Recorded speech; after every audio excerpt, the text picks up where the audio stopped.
God aften, kære publikum. Velkommen på Kulturloft. Vi er rigtig glade for, at der er så mange, der ikke går op i håndbold og julefrokost og sådan nogle ting, så I har lyst til at komme her og høre noget rigtig god musik. Det må jeg godt lige klappe af jer selv for.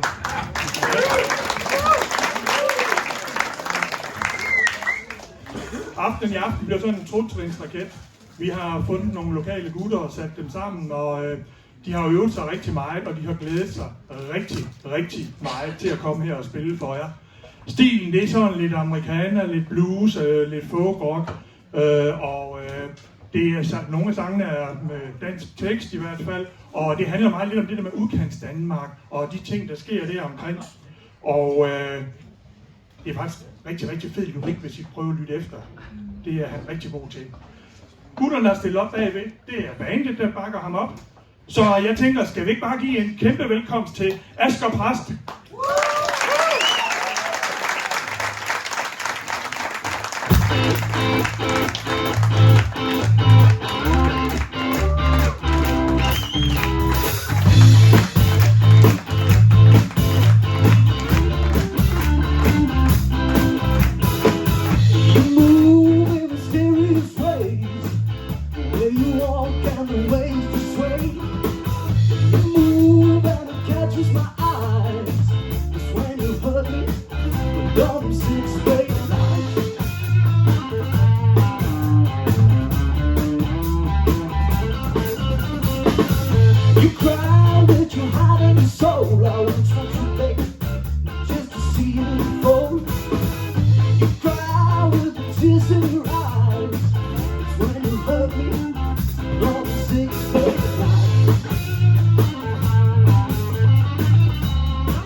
Damer og herrer, giv en kæmpe stor hånd til Marinus Andersen på guitar.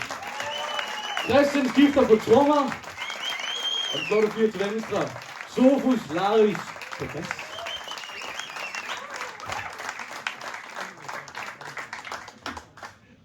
Det er dejligt at mærke et engageret publikum allerede efter første sang. Nå, vi skal spille nogle numre for jer i dag. Vi går stærkt videre. Nu kender I bandet. Jeg hedder Asger Præst, men det var Torben jo så sød at sige, så jeg tænker, vi hopper ud i det. Der kommer en sang her, der hedder Can't Feel It.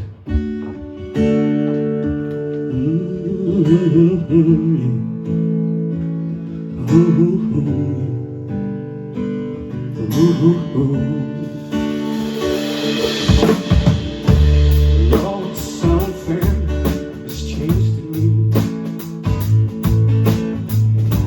Or maybe I just never saw myself clear. I can't explain the things I do know. And to recognize the man in the mirror. not like the world has changed on me, no. It's all the same as before. That might be the problem at hand, yeah, 'cause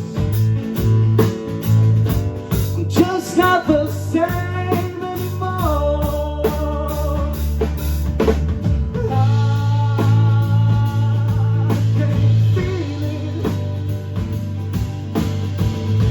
I just can't feel it anymore.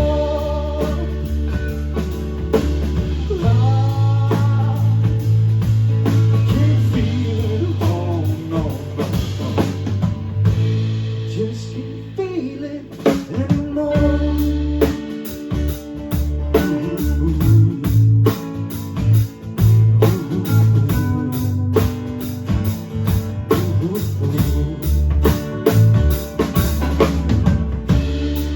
I used to walk the walk, I used to talk the talk. Well, lately I found less is more. That might be the problem at hand, yeah, 'cause never felt that way before.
Så kan jo være, man sidder derude og tænker, det er sgu ikke meget med Memphis Boulevard at gøre.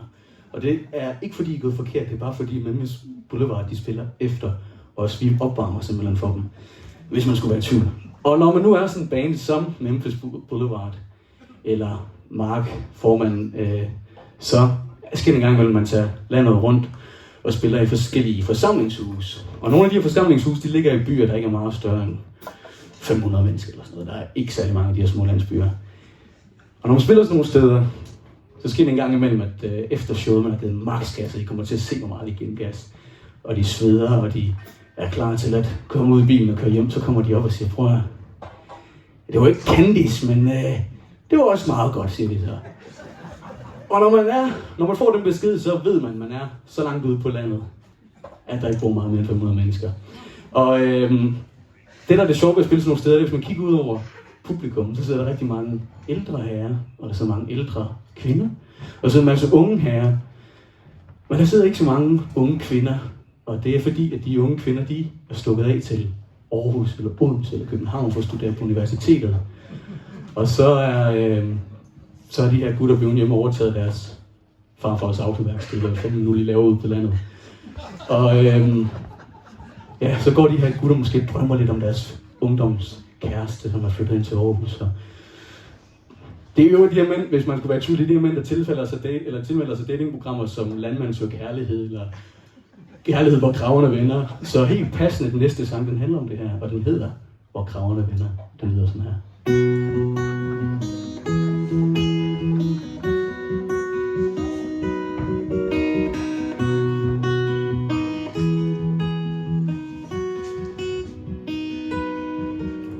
Louise, Hvordan er vejret i Aarhus i dag?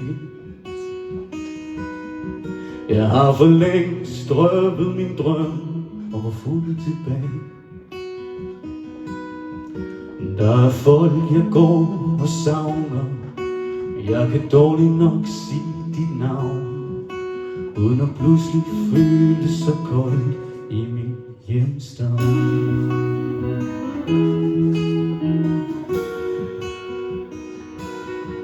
Og jeg var 12 og 13, da jeg første gang greb din hånd. Og vi var 16 og 17, da vi første gang knyttede bånd. Og så pludselig skulle du ind til Aarhus. Du ville ind og gøre en smule gavn. Jeg var aldrig lige så modig at forlade vores hjemstavn.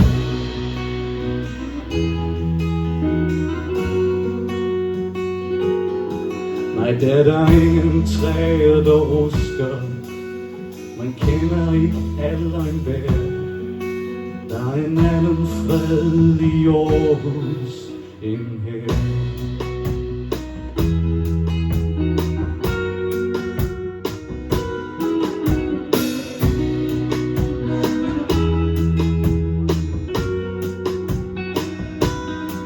Og jeg kunne se på din Facebook, der står, du har fundet en ny. En rigtig mand, som også skal befærde sig i en stor by. Og hvis bare jeg havde været så modig, kunne det være mig der i din favn. Der var nogen, der skulle blive og passe vores hjemstavn.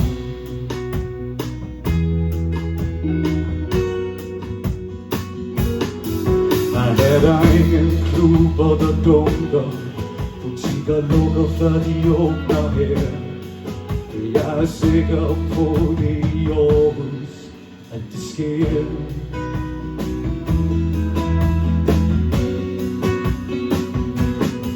Og der er en anden fred i Aarhus. I Aarhus er der, hvor det sker. Og Louise, hvor vi nogensinde ser dig mere.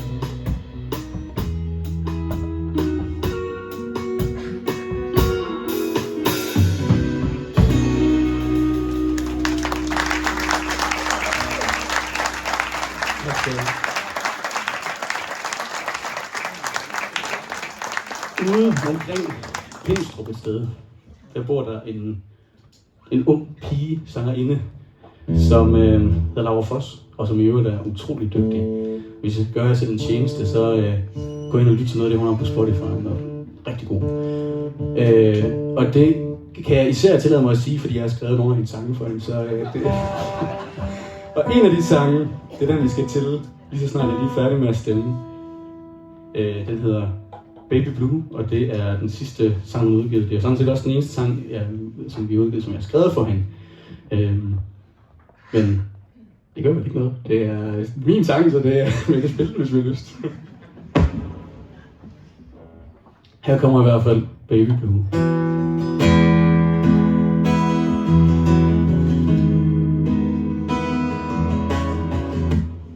Ikke helt endnu.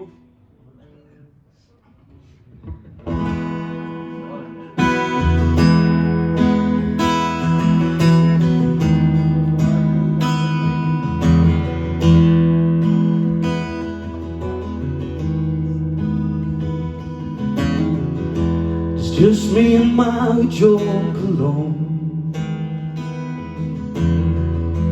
No shirt you left me to. They make it hard not to remember the way you called me Baby Blue.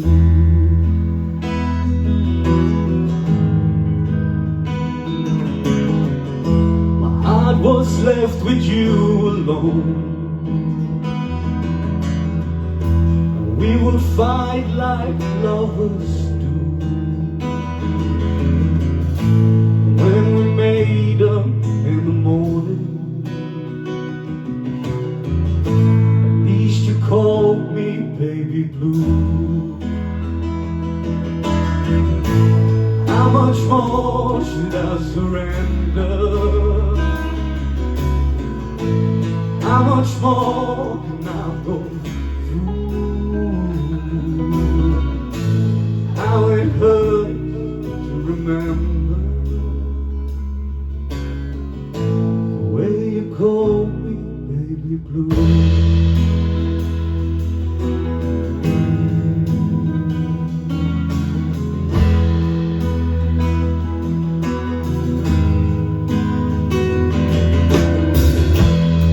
Were almost forgotten.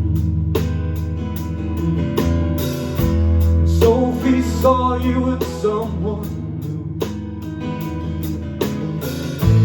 While I'm left here with you alone. When I found another baby blue. How much more should I surrender? How much more can I go? How it hurts to remember the way you called me baby blue.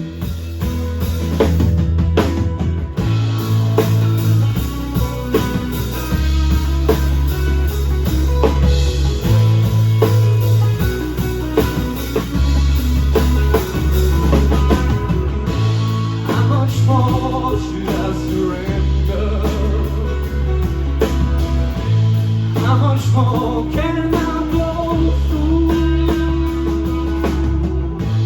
I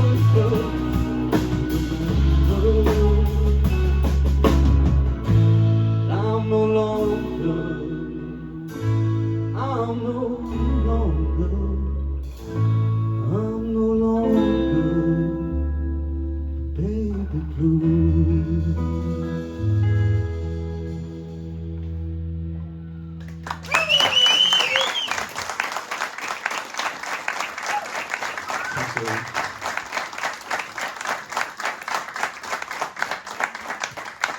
Nok ikke helt forkert, hvis jeg siger, at det sådan generelt set på global plan er trængte tider. Og derfor skal der spares så vidt muligt, det kan lade sig gøre. Og forskellige virksomheder har sat sig ned og sagt, hvordan delen gør vi det. Og så har de opdaget, at de kan spare græsslåning og plænepleje væk, hvis man lige laminerer et lille skilt, hvor der står vild med vilje. Så må man ikke klippe det længere.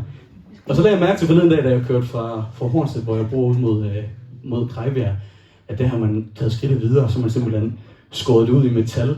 Hvis der nu var nogen, der skulle være i tvivl, så er man i hvert fald ikke længere. Der står vidt med vilje boret i metal. Og tænkte jeg, hold da for, pokkers med det. Så snakkede jeg med min søde producer, og så sagde han gad eddermame godt at have sådan et skilt, hvor der stod vidt med vilje, fordi der slapper han for at tage sig af sin græsplæne. Og så slog det mig, der må ligesom være nogen derude, der kunne bruge sådan et skilt. Måske nogen, der ikke så godt kan det længere. Og derfor skrev jeg den her sang. Den hedder En som mig.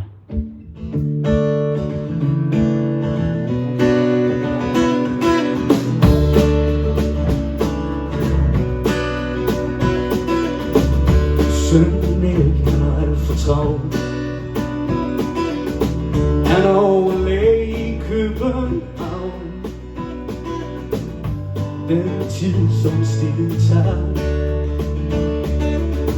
er der ikke meget til årstens gamle far.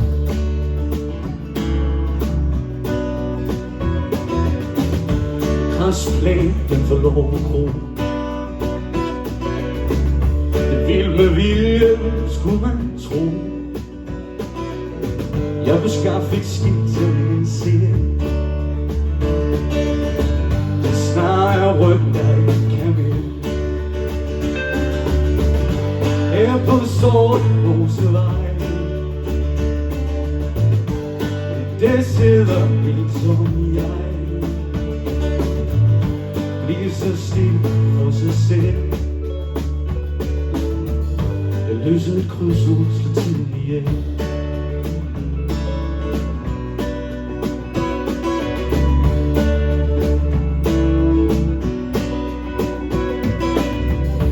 Kone Birte døde i fjor.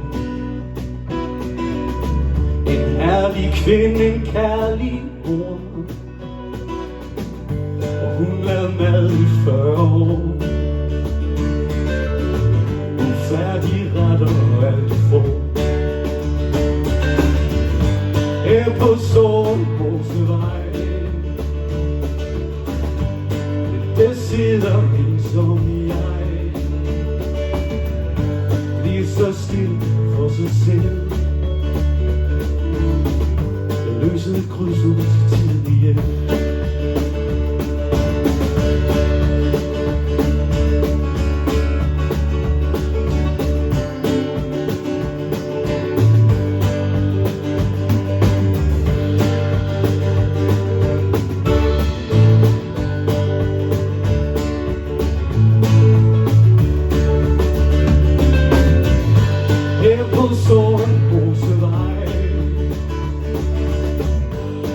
Der sidder en som jeg,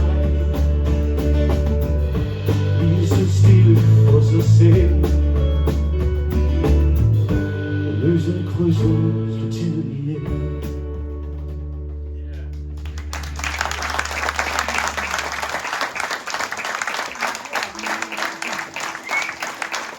Så tusind tak. Det er dejligt at spille for et publikum, der klapper for en gang skyld.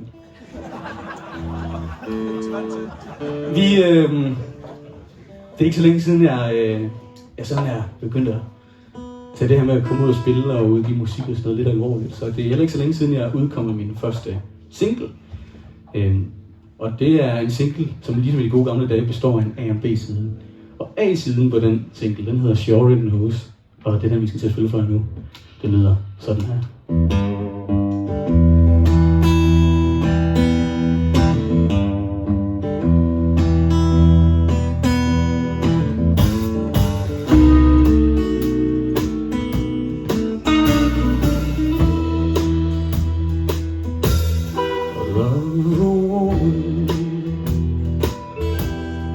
Way down deep, lie down beside me, baby. Let life be. This woman, the way she moves so slow.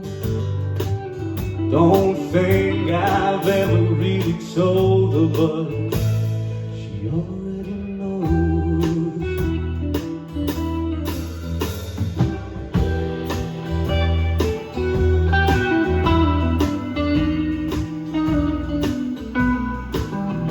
This woman, a dark brown hair, pull a little bit closer, baby. Let me know that you're there. When she's walking, it's like a Marilyn Monroe. There's something about this woman. She already knows.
She looks me in the eyes.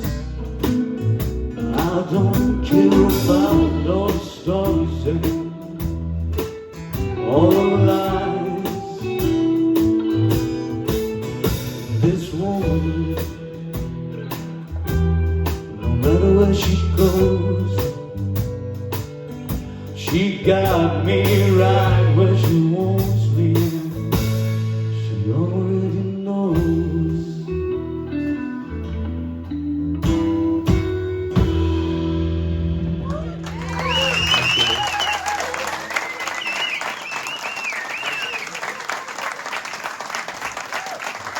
tak skal jeg.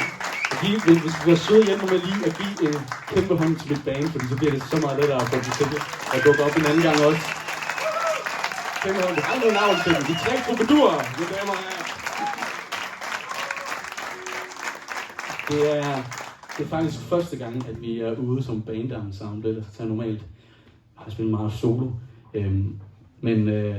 eller med et gammelt band, jeg havde. Men det er det første gang, jeg spiller med de her gutter.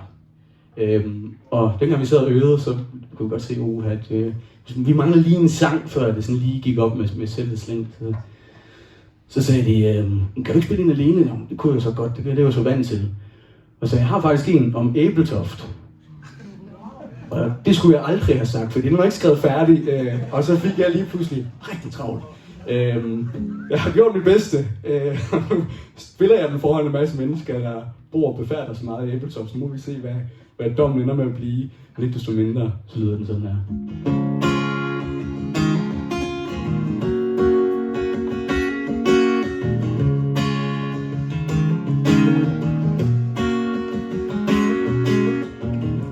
Stod på en bakke i nat nær Mols Nationalpark.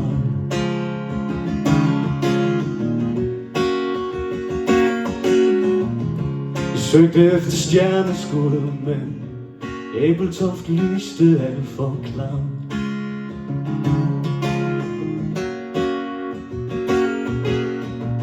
Jeg var fyldt med endorfiner, at der var rester af whisky i mit blod.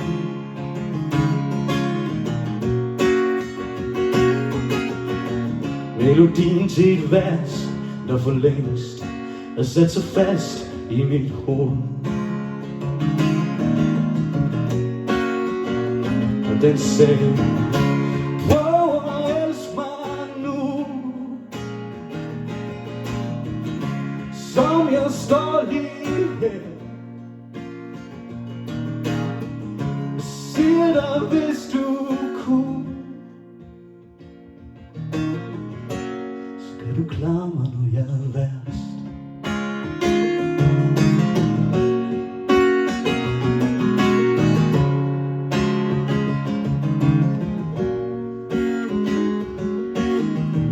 Fregatten Jylland stadig som majestætisk hovedtegn.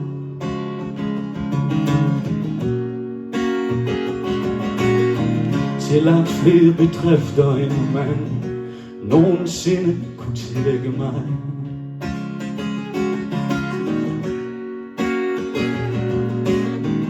Den sidste cigaret, der blev vendt med filteret ned.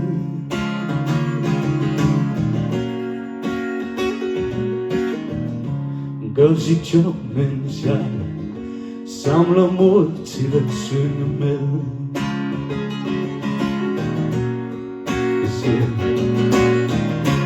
Prøv at elske mig nu,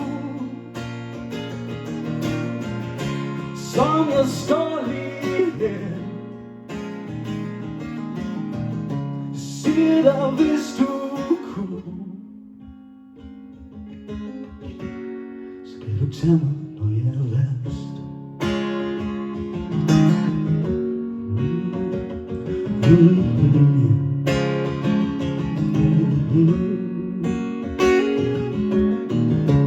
Stod på en bakke i nat nær Mols.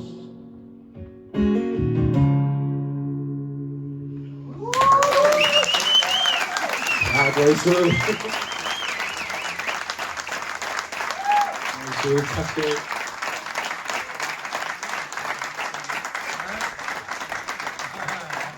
Jeg har lige så også sagt til, at det faktisk ikke så tit, jeg kommer ind. Har vi, er der værtshus rundt omkring i Ebeltoft? Yes, bliver der sagt. Er det så, man stadig må ryge på de her værtshus? Det er også ved at være en døende art, at må ryge. De brune bodegaer, det er næsten en skam, fordi sådan en brun bodega, der er ikke noget bedre end at sætte sig der. Og det fede ved et brun bodega, du er aldrig i tvivl om, når du er der, fordi hvis du går ind og så lige kører fingeren ned langs tapeten, så er der så meget nikotin på væggene, at din fingerspids har sådan lidt samme nuance, som tapeten har. Og så prøver kromorter måske at bilde dig ind, at stedet er nymalet. Det er det ikke.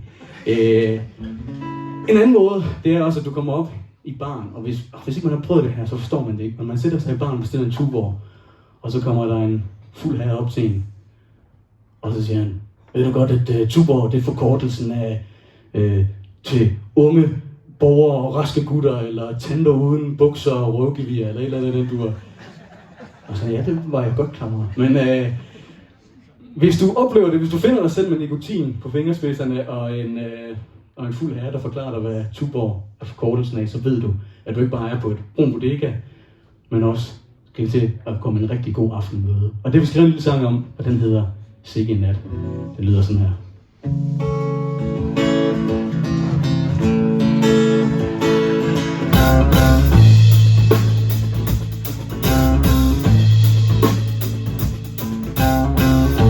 Så blev det fredag, folk slog tiden ihjel, og alle mine venner taler kun for at tale om sig selv.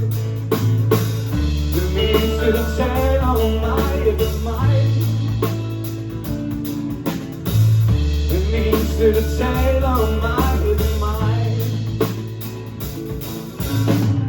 Jeg har taget Torbjørn i snyde med par sex, og de galer vi barn, fordi jeg igen lige har væltet mit glas. Og her bevares så skabt og en klud. Ja, hvor her bevares så smid mig derud.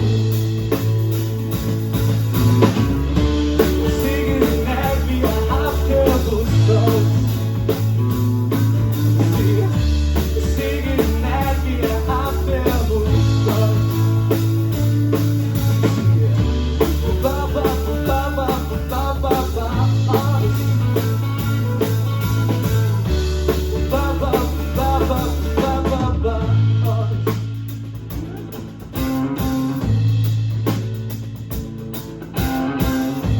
Drukket så længe, at nat snart bliver dag.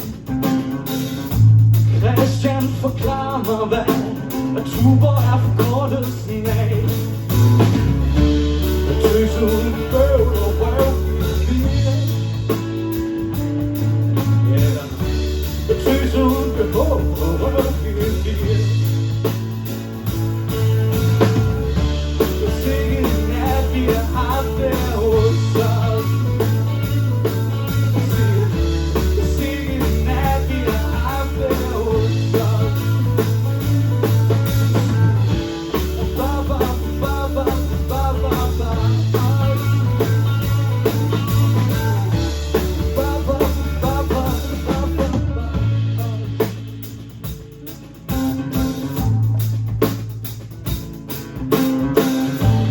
Nu vil tjeneren til hjem. De har kaldt sidste omgang igen. Og så er det så min punkt, der står for skud.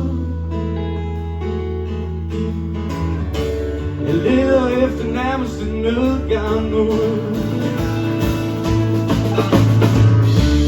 Sikke en nat vi har haft der hos os. Sikke en nat vi har haft der hos os. Ba ba ba ba ba ba ba ba. Ba ba ba ba ba ba ba ba. Ba ba ba ba ba ba ba.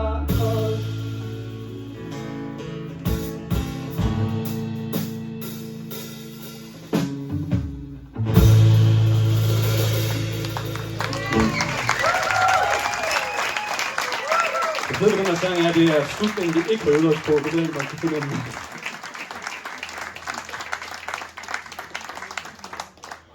Nå, fra en druktur til en anden. Det skete dengang, at jeg spillede med mit tidligere band. Der spillede vi oftest bare under navnet Præst, fordi jeg hedder Astro Præst. Og så på et tidspunkt, inden en koncert, så var der en, vi havde fået en fin artikel. Så var der en, der kom op til mig og sagde, Hun har læst om, og hun synes simpelthen, det var så fedt, sådan en ung præst ude og spille rockmusik. Så sagde jeg, nu giver jeg dig lige et forspring, så du kan nå at komme hjem, hvis ikke du bryder dig om hår og druk, fordi det er det, de fleste af mine sange handler om. Den næste sang handler også om det. Det handler om, at når de andre gode kristne mennesker er i kirke om søndagen, så ligger jeg derhjemme og beder om miler og tømmermænd. Den kommer her, den hedder Hangover Sunday.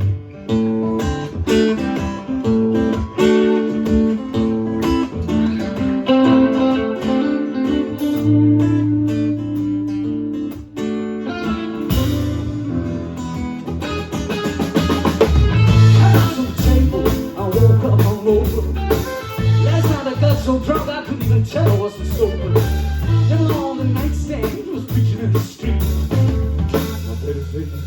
And I can't stand on my feet. Strangers in my phone book and nothing on TV. Last night is hazy, but it's coming back to me. Oh, I'm eating breakfast at the reception downstairs, and I got a broken condom. The smell of burning hair. I got a bad case.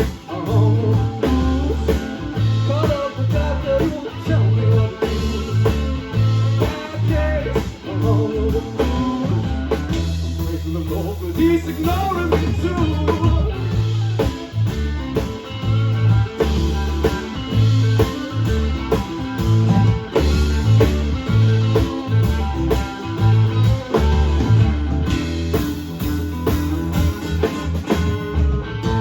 I'm red, but I saw black all night. Spilled my drink on the waiter, got myself in a fight. Woke up with a black eye and a hickey on my neck. Gotta find a dealer, cause I better fix the debt. Strangers in my phone book and nothing on TV. Last night is crazy and it's coming back to me. Who am I kidding? I'm going back again tonight. I love to say I'm sober, I just don't wanna lie. I got a bad case, blues. Oh, the doctor won't tell me what to do. A bad case, blues. He's ignoring me too.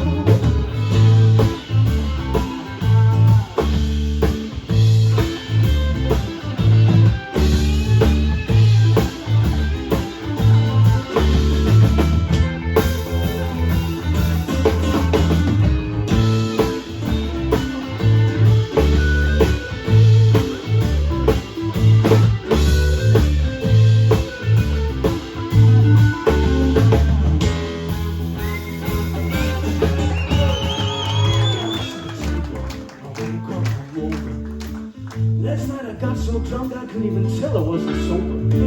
They were on the nightstand, he was preaching in the street. My head is aching, I can't stand on my feet. Singers in my phone book, nothing on TV. Last night was crazy, but it's coming back to me. Oh, who am I kidding? I'm going back again tonight. I love to say I'm sober, I just don't wanna lie. No, no.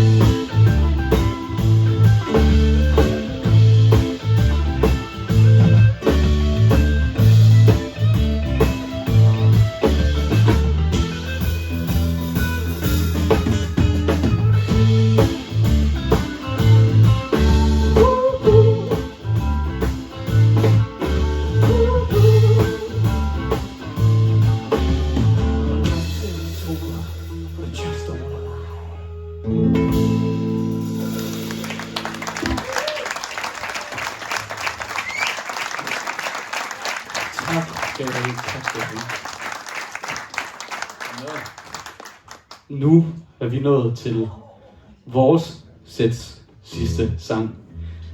Men det er også okay, fordi så lige om lidt så kommer Memphis Boulevard og giver den max gas, og så hopper vi ned på dansegulvet sammen med alle jer. Men indtil da, så er der lige en sang, vi skal igennem her. Og den kræver lidt stemmer, for ellers så... Godt. Den hedder Nuance of Black, og den lyder sådan her.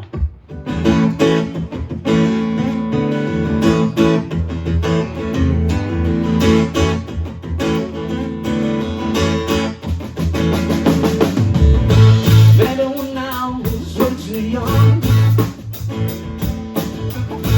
Made sweet love and she was gone.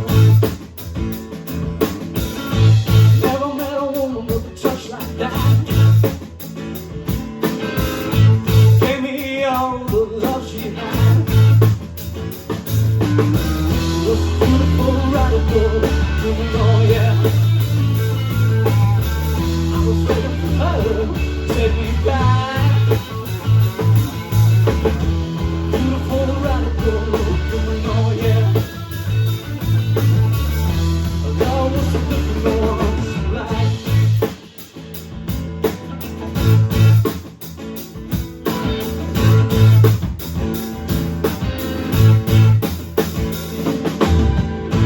In my youth, wondering where she gone. Going crazy, moving on. Think about her every now and then. Then it's like we're way back when. She was beautiful, radical, oh yeah, yeah.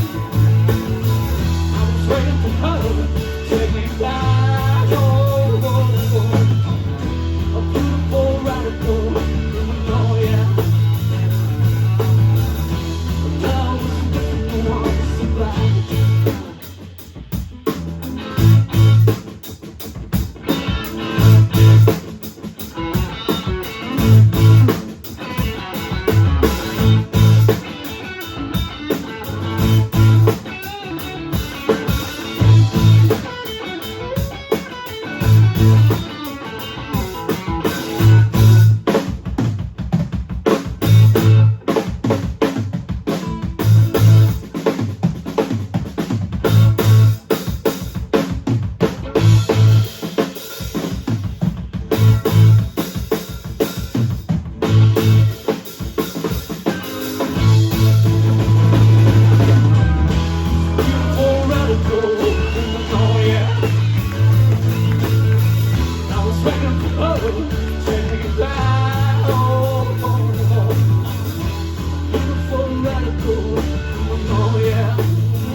Det har været en fornøjelse at spille for jer.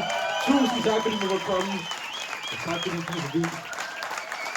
Nu er der en lille pause, og så byder vi velkommen til Memphis Boulevard. Det har været så dejligt at spille.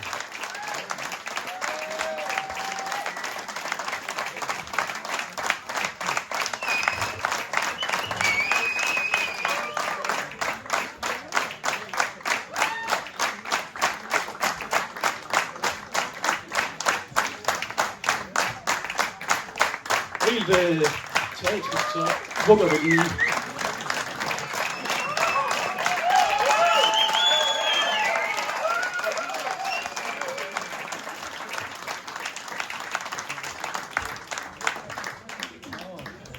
Hvad siger I så, kære publikum? Giv dem nu lige en ekstra hånd, for de var der bare på fede.